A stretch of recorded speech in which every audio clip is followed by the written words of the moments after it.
What are the 5 common mistakes of 90% of Bitcoin traders? How do I even start trading? How do I read all of these confusing price charts that I see online? Well, stick around. Here on Bitcoin Whiteboard Tuesday, we'll answer these questions and more.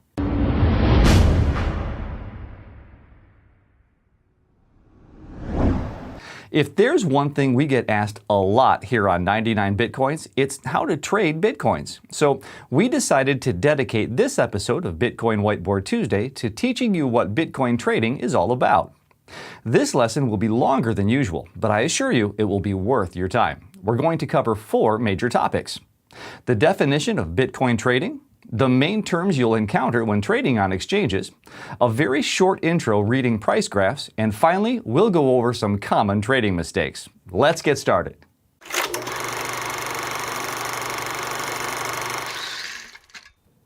So what is Bitcoin trading, and how is it different from investing in Bitcoin? Well, when people invest in Bitcoin, it usually means that they are buying Bitcoin for the long term. In other words, they believe that the price will ultimately rise regardless of the ups and downs that occur along the way. Usually, people invest in Bitcoin because they believe in the technology, ideology, or team behind the currency. Bitcoin investors tend to HODL the currency long term. HODL is a popular term in the Bitcoin community that was actually born out of a typo of the word hold in an old 2013 post in the Bitcoin Talk forum. So while Bitcoin investors buy and HODL for the long term, Bitcoin traders buy and sell Bitcoin in the short term whenever they think a profit can be made. Traders view Bitcoin as an instrument for making profits. Sometimes they don't really care about the technology or the ideology behind the product they're trading. Of course, people can still trade Bitcoin if they do care about it, and many people out there invest and trade at the same time. But why are so many people looking to trade cryptocurrencies, especially Bitcoin, all of a sudden? Here are a few of the reasons. First, Bitcoin is very volatile. In other words, you can make a nice amount of profit if you manage to correctly anticipate the market. Second, unlike traditional markets, Bitcoin trading is open 24/7. Most traditional markets, such as stocks and commodities, have an opening and closing time. With Bitcoin, you can buy and sell whenever you please. Finally, Bitcoin's unregulated landscape makes it relatively easy to start trading without the need for long identity verification processes. But all traders are not the same, and there are different types of trading methods. For example, day trading involves conducting multiple trades throughout the day and trying to profit from short-term price movements. Day traders spend a lot of time staring at computer screens, and at the end of the day, they usually just close all of their trades. Scalping is a day trading strategy that a lot of people are talking about. Scalping attempts to make substantial profits on small price changes, and it's often referred to as picking up pennies in front of a steamroller. Scalping focuses on extremely short-term trading, and it's based on the idea that making small profits repeatedly limits risks and creates advantages for traders. Scalpers can make dozens or even hundreds of trades in one day. Meanwhile, swing trading tries to take advantage of the natural swing of the price cycles. Swing traders try to spot the beginning of a specific price movement and enter the trade. Then they hold on until the movement dies out and take the profit. They try to see the big picture without constantly monitoring their computer screen. Swing traders can open a trading position and hold it open for weeks or months until they reach the desired result. So now that you know what trading is, how is it actually accomplished? How can someone predict what Bitcoin will do? The short answer is that no one really can predict what will happen to the price of Bitcoin. However, some traders have identified certain patterns, methods, and rules that allow them to make a profit in the long run. People follow 2 main methodologies when they trade Bitcoin, or anything else for that matter: fundamental analysis and technical analysis. Fundamental analysis looks at the big picture. In Bitcoin's case, fundamental analysis evaluates Bitcoin's industry, news about the currency, technical developments of Bitcoin, such as the Lightning Network, regulations around the world, and any other news or issues that can affect the success of Bitcoin. This methodology looks at Bitcoin's value as a technology, regardless of the current price, and at outside forces in order to determine what will happen to the price. For example, if China suddenly decides to ban Bitcoin, this analysis will predict when the price will probably drop. Technical analysis tries to predict the price by studying market statistics, such as past price movement and trading volumes. It tries to identify patterns and trends in the price, which may suggest what will happen to the price in the future. Technical analysis assumes the following. Regardless of what's currently happening in the world, price movements speak for themselves and tell some sort of a story that helps you predict what will happen next. So, which methodology is better? Well, like I said in the beginning, no one can accurately predict the future. However, a healthy mix of both methodologies will probably yield the best results.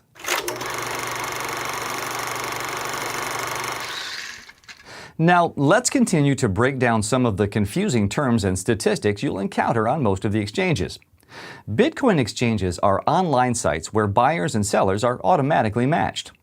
An exchange is different than a Bitcoin company that sells you Bitcoin directly, such as CoinMama. This type of company will usually charge a higher fee. An exchange is also different from a marketplace such as local Bitcoins, where buyers and sellers directly communicate with each other in order to complete a trade. The complete list of buy orders and sell orders are listed in the market's order book, which can be viewed on the exchange. The buy orders are called bids, since people are bidding on the prices to buy Bitcoin. However, the sell orders are called asks, since they show the asking price that the sellers request. Whenever people refer to Bitcoin's price, they are actually referring to the price of the last trade conducted on a specific exchange. This important distinction occurs because there is no single global Bitcoin price that everyone follows. And sometimes, Bitcoin's price in other countries can be different from Bitcoin's price in the US, since the major exchange in these countries include different trades. Aside from the price, you will also sometimes see the terms high and low. These terms refer to the highest and lowest prices in the last 24 hours. Another important term is volume. It stands for the number of overall Bitcoins that have been traded in the given time frame. Significant trends are usually accompanied by large trading volumes, while weak trends are accompanied by low volumes. A healthy upward trend is accompanied by high volumes when the price rises, and low volumes when the price declines. If you are witnessing a sudden change of direction in the price, experts recommend checking how significant the trading volume is in order to determine if it's just a minor correction or the beginning of an opposite trend. So now, you know most of the terms you'll encounter on the average exchange. It's time for us to move on and go over the types of orders that you can place on an exchange. There are three types of orders.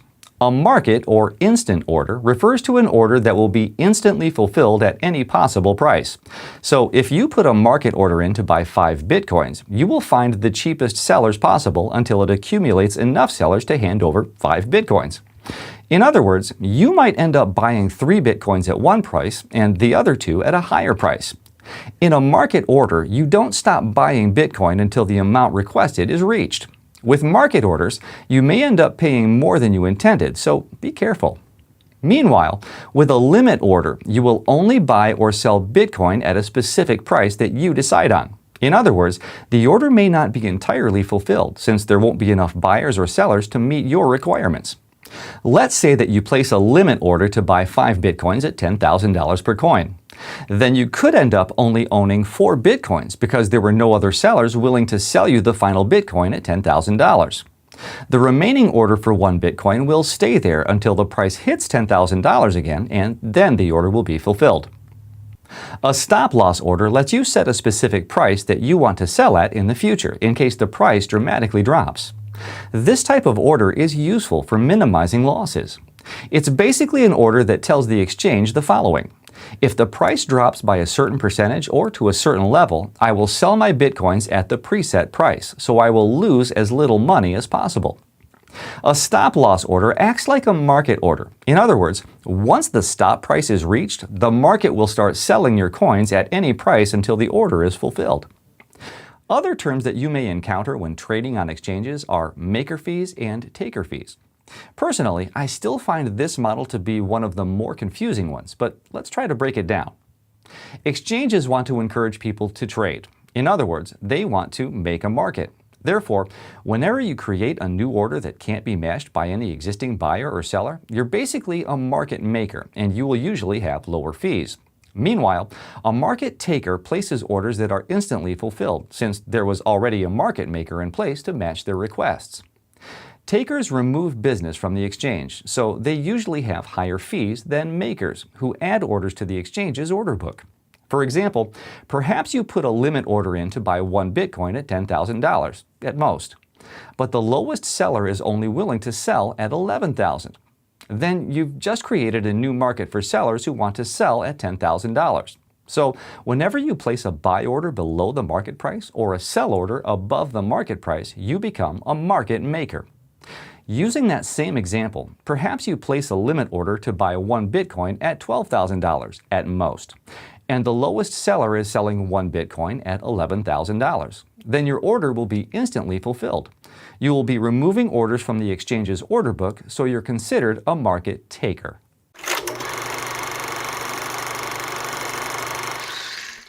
Now that you're familiar with the main Bitcoin exchange terms, let me give you a short intro into reading price graphs.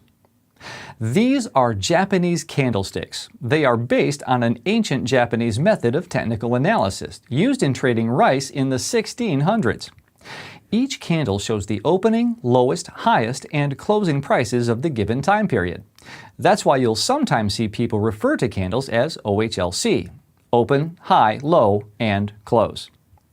Depending on whether the candle is green or red, you can tell if the closing price of the time frame was higher or lower than the opening price.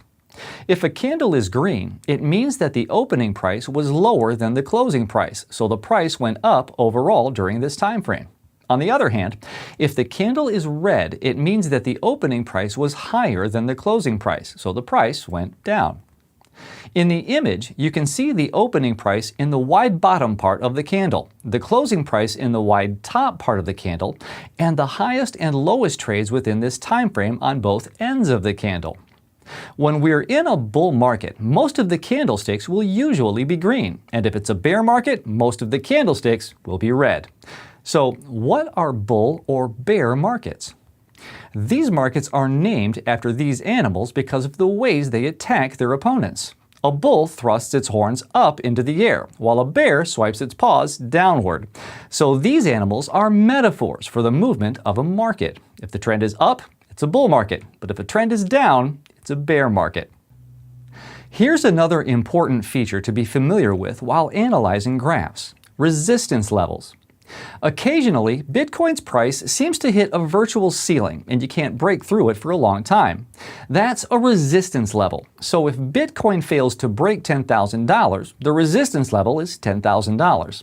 Usually, at a resistance level, you will see a lot of sell orders, and that's why the price fails to break through that specific point. Meanwhile, there's also a support level. In other words, there's a price that Bitcoin might not go below. Support levels act as floors by preventing the price of an asset from being pushed downward. A support level will be accompanied by a lot of buy orders set at that level's price. The high demand of a buyer at the support level cushions the downtrend. Historically, the more frequently the price has been unable to move beyond the support or resistance levels, the stronger these levels are considered. Here's a common characteristic of both support and resistance levels. They are usually set at a round number, since most inexperienced traders tend to buy or sell when the price is at a whole number. So usually, you'll see a lot of buy or sell orders around prices like $10,000, rather than a price like $10,034. Because so many orders are placed at the same level, these round numbers tend to act as strong price barriers. Psychology also creates support and resistance levels. For example, until 2017, it seemed expensive to pay $1,000 per Bitcoin. So there was a strong resistance level at $1,000. But once that level was breached, a new psychological resistance level was created: $10,000.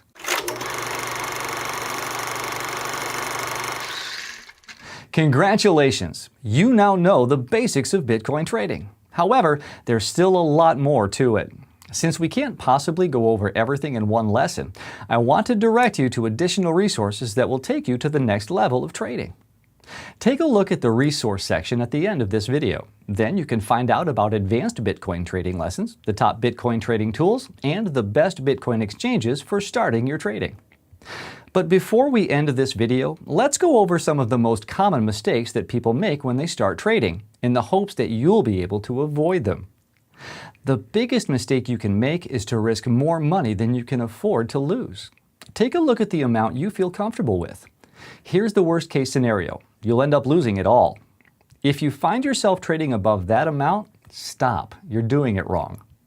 Trading is a very risky business, and if you invest more money than you're comfortable with, it will affect how you trade, and it may cause you to make bad decisions. Mostly, you may end up losing a portion of your money that you can't do without. Another mistake that people make when starting out with trading is not having an action plan that's clear enough. In other words, they don't know why they're entering a specific trade and, more importantly, when they should exit that trade. So, clear profit goals and stop losses should be decided before starting a trade. Moving on, never leave money on an exchange that you're not currently trading with. If your money is sitting on the exchange, it means that you don't have any control over it. If the exchange gets hacked, goes offline, or goes out of business, you may end up losing that money. Whenever you have money that isn't needed in the short term for trading on an exchange, make sure to move it into your own Bitcoin wallet or bank account for safekeeping. Two basic emotions tend to control the actions of many traders: fear and greed. Fear can appear in the form of prematurely closing your trade because you read a disturbing news article, heard a rumor from a friend, or got scared by a sudden dip in the price that will soon be corrected. The other major emotion, greed, is actually also based on fear, the fear of missing out. When you hear people telling you about the next big thing, or when market prices rise sharply, you don't want to miss out on all the action. So you may get into a trade too soon, or even delay closing an open trade. Remember that in most cases, our emotions rule us. So never say, "This won't happen to me." Be aware of your natural tendency toward fear and greed, and make sure to stick to the plan that was laid before you started the trade. Let's wrap things up. Regardless of whether or not you made a successful trade, there's always a lesson to be learned. No one manages to only make profitable trades, and no one gets to the point of making money without losing some money on the way. The important thing isn't necessarily whether or not you made money. Rather, it's whether or not you managed to gain some new insight into how to trade better the next time. We've spent a great deal of time today talking about Bitcoin trading, but I have to warn you, the majority of people who start trading Bitcoin stop after a short while because they don't successfully make any money. Here's my opinion. If you want to be successful at trading, you'll have to put in a significant amount of time and money to acquire the relevant skills, just like any other venture. If you want to get into trading just to make a quick buck, then perhaps it's better just to avoid trading altogether. There's no such thing as quick, easy money without a risk or downside at the other end. However, if you're committed to learning how to become a professional Bitcoin trader, take a look at our resource section below. Then you can get the best possible tools and continue your education. You may still have some questions. If so, just leave them in the comment section below. And if you're watching this video on YouTube and enjoy what you've seen, don't forget to hit the like button. Then make sure to subscribe for notifications about new episodes. Thanks for joining me here at the Whiteboard. For 99bitcoins.com, I'm Nate Martin, and I'll see you in a bit.